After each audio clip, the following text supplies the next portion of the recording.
Vamos a continuar con el estudio de la materia de neumología y a continuación vamos a llevar un tema importante porque han caído muchas preguntas en las últimas convocatorias respecto de este tema. Estamos hablando del derrame pleural.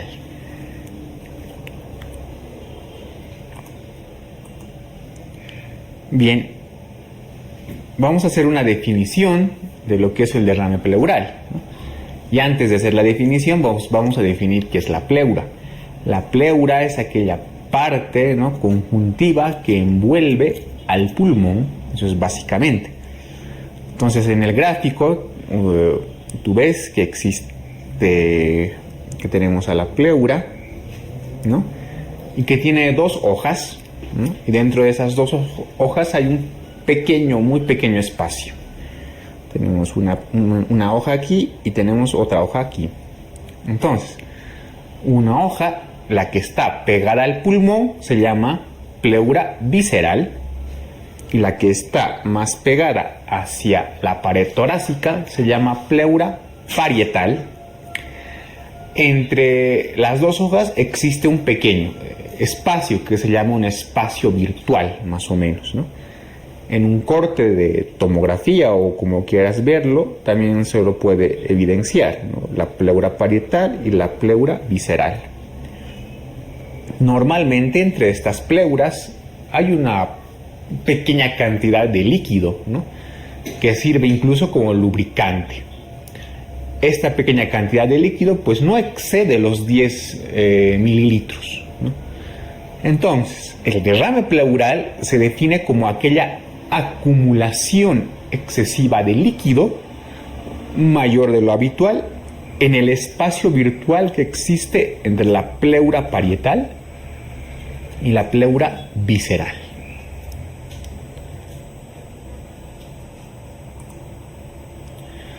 ¿Cuál es la clínica del derrame pleural? Una característica de este derrame pues es el famoso dolor pleurítico. El dolor pleurítico se caracteriza por ser agudo, punzante, ¿sí?, y que aumenta con la inspiración y la tos, ¿no? Es un dolor que se ubica de forma aguda, punzante, y cuando el paciente estornuda o inspira, aumenta. ¿Qué es lo que vamos a ver en la exploración física? Como ves en la imagen de la diapositiva, pues tenemos un médico realizando dos maniobras. La primera es una maniobra de percusión y la que está al lado es una maniobra de auscultación con un fonendoscopio.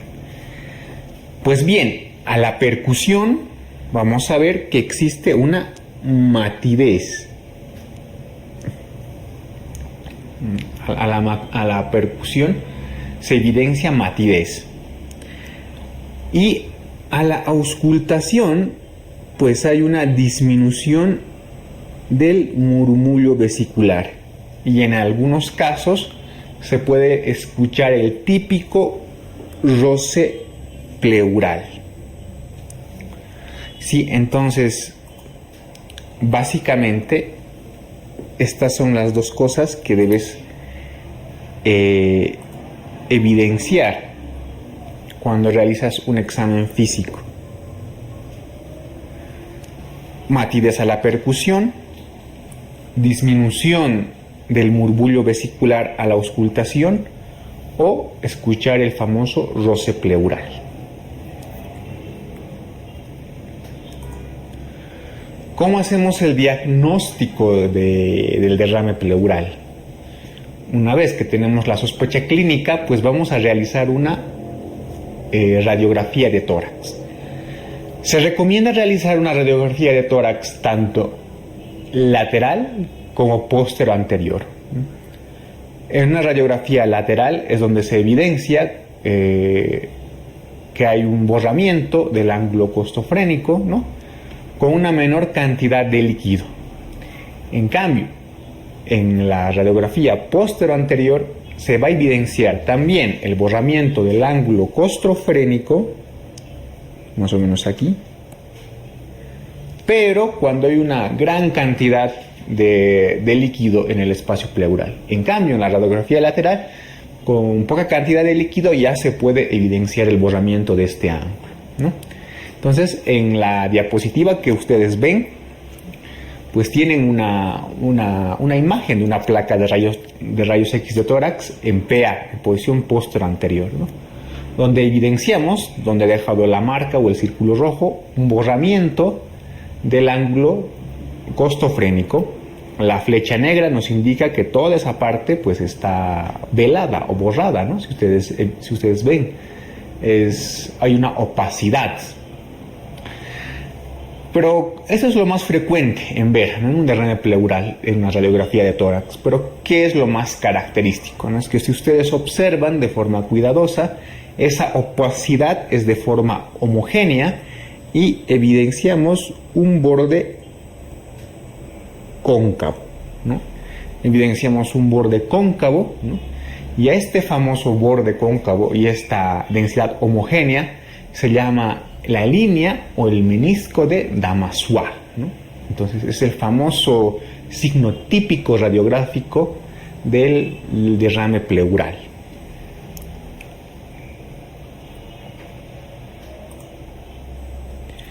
Pues bien, una vez que tenemos la clínica, hemos realizado la radiografía de tórax y evidenciamos que existe un derrame pleural, el siguiente paso es realizar una toracocentesis. ¿Sí? Después de diagnosticar por radiografía, tenemos que realizar una toracocentesis, ¿no? ¿Qué es la toracocentesis? Pues no es más que aquel procedimiento, como el que ven en la diapositiva, por el cual se extrae líquido mediante la punción, ¿no? Se extrae líquido del espacio pleural. La técnica, los cuidados y demás de la toracocentesis los van a llevar en un tema especial de cirugía, ¿sí? Entonces aquí solamente mencionarte que es el procedimiento por el cual se obtiene líquido del espacio pleural. ¿Cuál es la importancia de realizar esta toracocentesis? Pues bien, una vez que tenemos el líquido de la toracocentesis, pues vamos a realizar un estudio de este líquido pleural. Vamos a realizar un estudio bioquímico, un estudio citológico y un estudio microbiológico.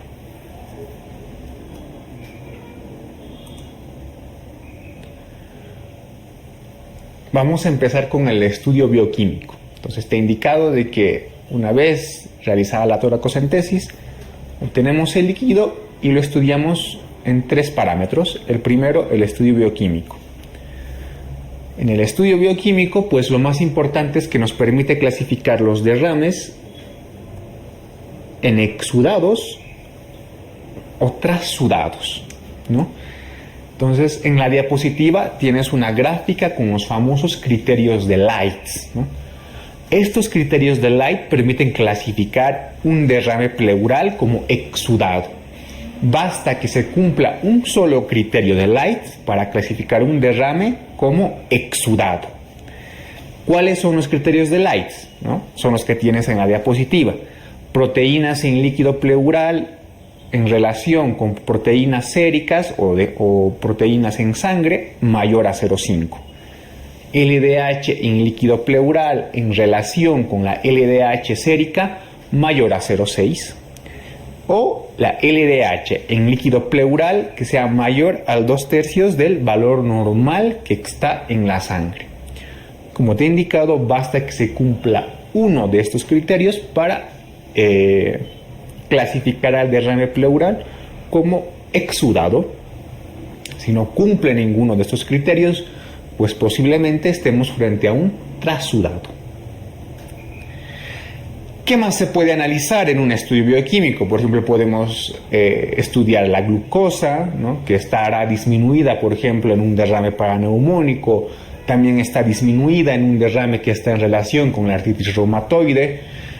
Podemos valorar la amilasa, que está aumentada, por ejemplo, en un derrame debido a una pancreatitis aguda.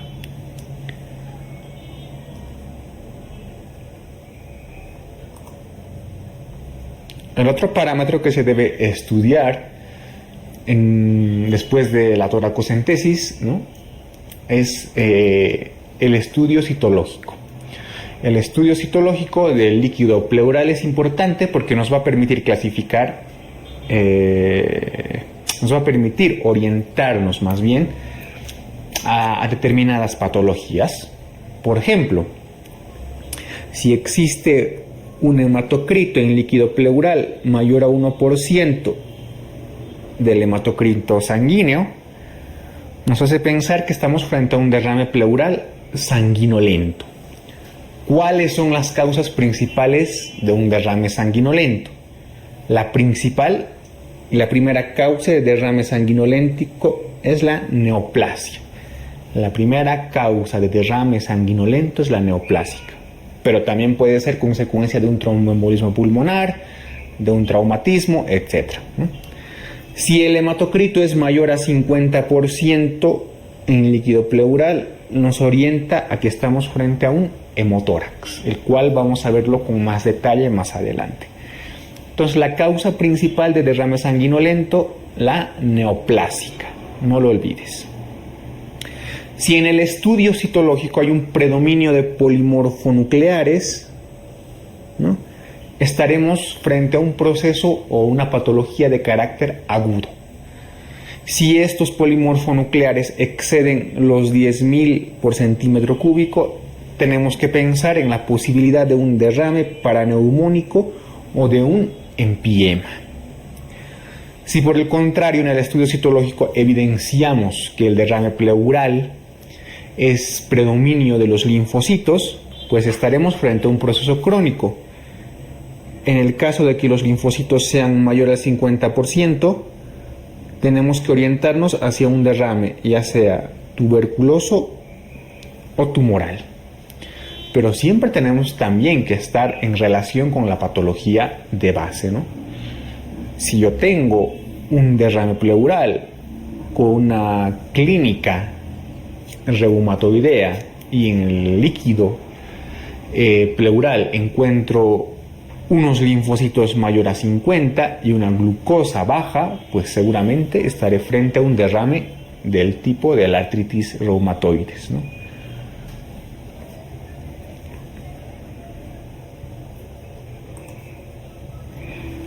Entonces, en la siguiente diapositiva lo que te enseño o lo que te muestro es un flujograma.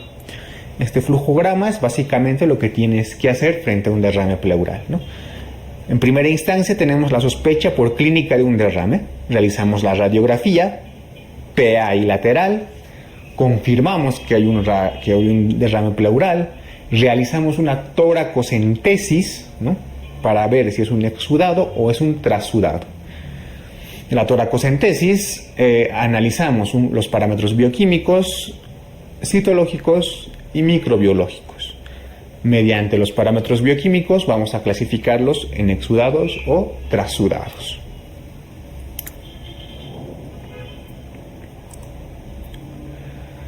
Una vez que hemos realizado esa clasificación, vamos a hablar ahora de los trasudados. Los trasudados, pues, la principal causa de esta es la insuficiencia cardíaca congestiva. El derrame de la insuficiencia cardíaca congestiva también es el derrame pleural más frecuente, ¿ya? Entonces quédate con que la causa más frecuente de trasudado es la insuficiencia cardíaca congestiva. Pero también la causa más frecuente de derrame también es esta, ¿no?, la insuficiencia cardíaca congestiva. Es un trasudado que generalmente es bilateral, es decir, lo vas a encontrar en ambos pulmones, ¿sí? O sea, es bilateral. Obviamente está en relación con la clínica de la insuficiencia cardíaca, ¿no? Entonces, este trasudado de la insuficiencia cardíaca generalmente no necesita una toracocentesis, ¿sí? Y el tratamiento se lo realiza con el tratamiento de la enfermedad de base.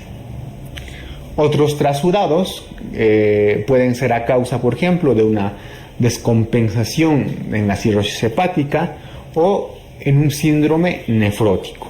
Pero la causa más importante o el trasudado más frecuente es por el de la insuficiencia cardíaca congestiva. Los exudados un poquito más complejos, ¿no? Entonces, entre los exudados encontramos el derrame paraneumónico, el derrame neoplásico, el derrame tuberculoso, el derrame de la artritis reumatoide y el derrame del lupus eritematoso sistémico, como ejemplo. El derrame paraneumónico lo vamos a ver en una diapositiva posterior con más detalle. Vamos a hablar un poco del derrame neoplásico. El derrame neoplásico, como te he indicado, es un derrame de tipo sanguinolento, es decir, hay mayor al 1% de hematocripto en el líquido pleural en relación con la sangre, ¿no? ¿Cómo se diagnostica este derrame neoplásico? Pues hay que hacer un estudio citológico donde se puede evidenciar células anormales, ¿no?, que cursen con algún tipo de malignidad, ¿no? ¿Cuál es el tratamiento de este derrame? Digamos, si un paciente tiene un derrame neoplásico y tiene mucha sintomatología como una disnea intensa, pues se debe realizar una toracocentesis evacuadora. Sin embargo, el tratamiento pues es de la enfermedad de base. El derrame neoplásico, al ser un exudado, más frecuentemente, es causado por el cáncer de pulmón, el de mama y el linfoma, ¿sí? El derrame tuberculoso lo vamos a estudiar un poco más adelante. El derrame en la artritis reumatoide, pues como te he indicado anteriormente, cursa con una glucosa bastante baja, hay un predominio de linfocitos, ¿no? También se puede encontrar una concentración aumentada del factor reumatoideo, ¿no? El derrame en el lupus eritematoso sistémico pues es casi similar, no hay un gran descenso, sin embargo, de glucosa, hay un predominio linfocitario y en algunas ocasiones podemos encontrar células típicas del lupus eritematoso, ¿no? Pero todo eso tenemos que siempre combinarlo con la clínica o los antecedentes del paciente, ¿no? Si tengo la clínica de lupus y tengo una citología con una linfocitosis elevada, en una clínica de lupus, pues en las preguntas del examen me orientaré más hacia un derrame por lupus, ¿no? En cambio, si tengo una linfocitosis y no tengo alguna otra sintomatología, me decantaré más por un derrame, por ejemplo, del tipo tuberculoso, pero siempre en relación con la clínica o no. De todos estos exudados, el más frecuente es el derrame paraneumónico.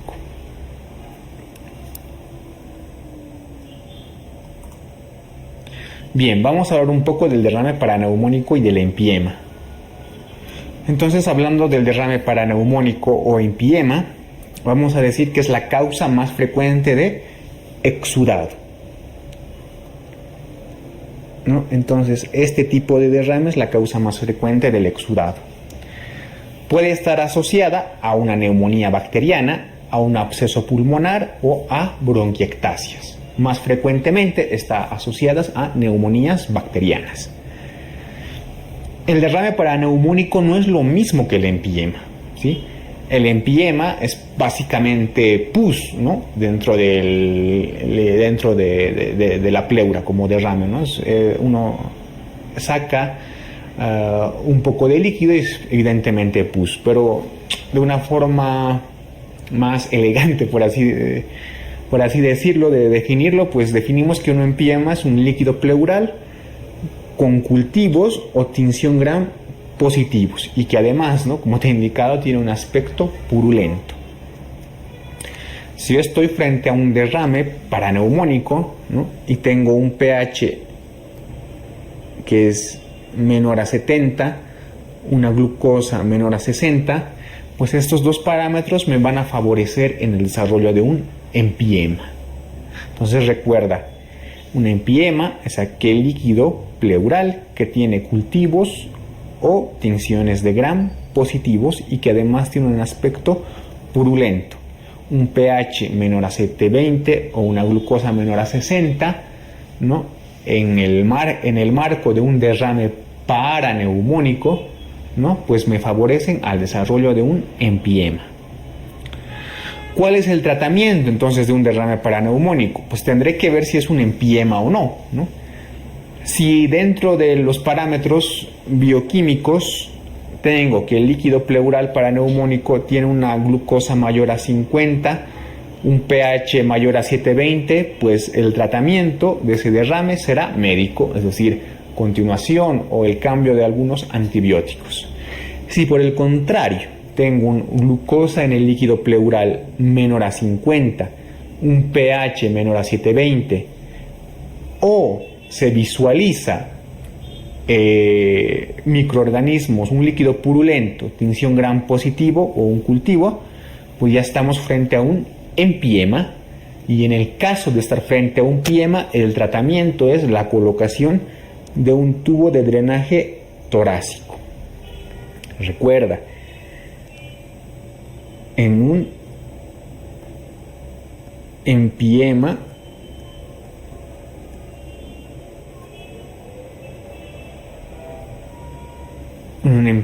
pues el tratamiento es eso, ¿no? La colocación de un tubo de drenaje torácico. También tenemos un caso especial, ¿no? Si estamos frente a un empiema que se ha tabicado, o sea que el líquido no es libre, ¿no? Tendremos que administrar algunos fibrinolíticos en la cavidad pleural. Si esta medida pues no funciona, pues tendremos que realizar una toracotomía con un debridamiento de la cavidad.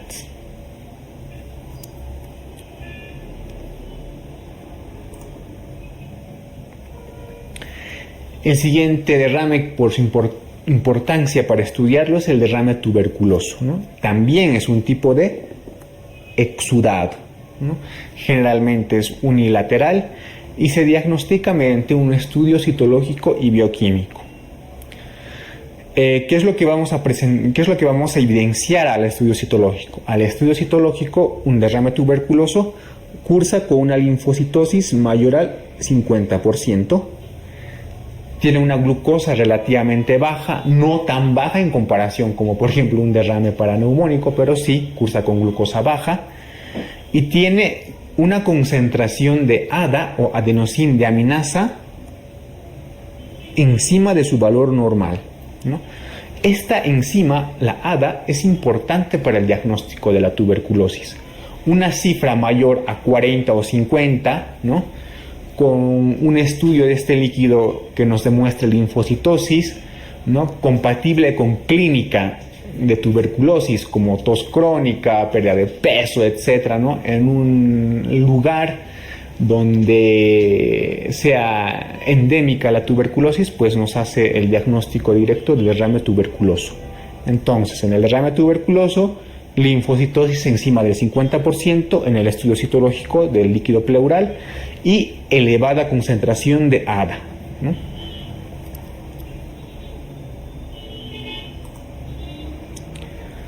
Vamos a ver casos especiales de derrame pleural, ¿sí? Por ejemplo, el hemotórax. ¿Qué es el hemotórax? Se define como el hemotórax a la presencia del mayor de 50% de hematocrito en el líquido pleural en relación con la sangre, ¿no? ¿Cuál es la causa principal del hemotórax? El hemotórax no es más que sangre en el espacio pleural. La causa más frecuente es los traumatismos. También puede haber otras causas, por ejemplo, iatrogénicas, ¿no? Al tratar de realizar algunos estudios, etcétera, ¿no? Se puede dañar algunos vasos, ¿no? Y estos van a esta sangre va a ir hacia el líquido pleural, ¿no? También puede haber lesión de algunos vasos importantes, alguna rotura de algunos o desgarros de algunos vasos, ¿no? Pero sin duda la causa más importante de un hemotórax son los traumatismos. ¿Cómo vamos a realizar el tratamiento, ¿no? Una vez que hemos visto por una toracocentesis de que es un hemotórax, ¿no?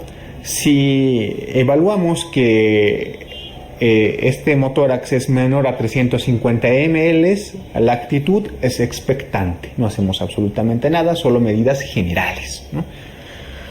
Si por el contrario la cantidad de sangre en el espacio pleural es mayor a 350 ml, se debe proceder a la colocación de un tubo de drenaje torácico.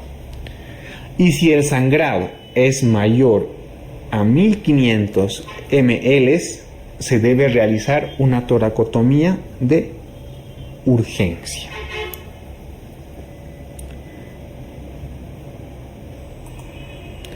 Otro tipo especial de derrame pleural es el quilotórax, ¿no? El quilotórax no es más que la acumulación de líquido linfático en el espacio pleural, ¿no? En el estudio bioquímico se observa una elevada concentración de triglicéridos.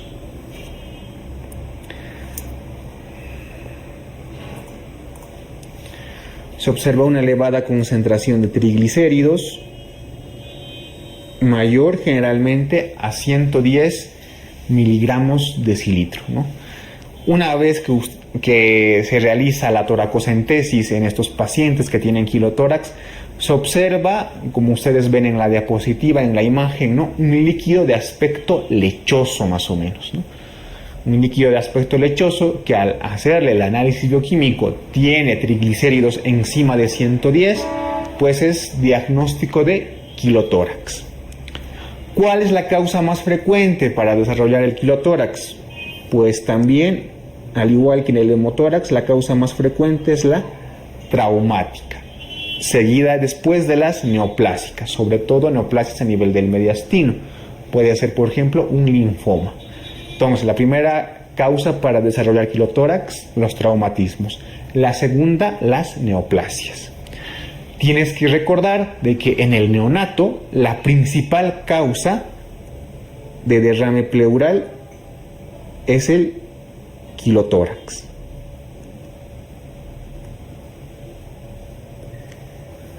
La principal causa de derrame pleural en el neonato es el quilotórax. ¿Cuál es el tratamiento? ¿No? Generalmente cuando es de causa traumática y se ha lesionado el conducto linfático, pues debemos aplicar algún drenaje torácico, ¿no?, a la reparación. También puede ser indicación de la reparación de la lesión, ¿no?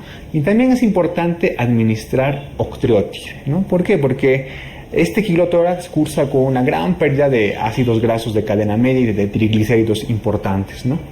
Entonces el tratamiento básicamente se basa en esos tres parámetros. Pero lo que tienes que recordar, y lo más importante, es que la causa más frecuente de producir un quilotórax es el traumatismo. ¿Cómo se diagnostica? Paciente con traumatismo, ¿no?, que al hacer la toracocentesis ves un aspecto lechoso y en el análisis bioquímico tienes triglicéridos elevados, pues ya tienes tu diagnóstico, ¿no? Bien, eso es todo respecto de la patología del derrame pleural.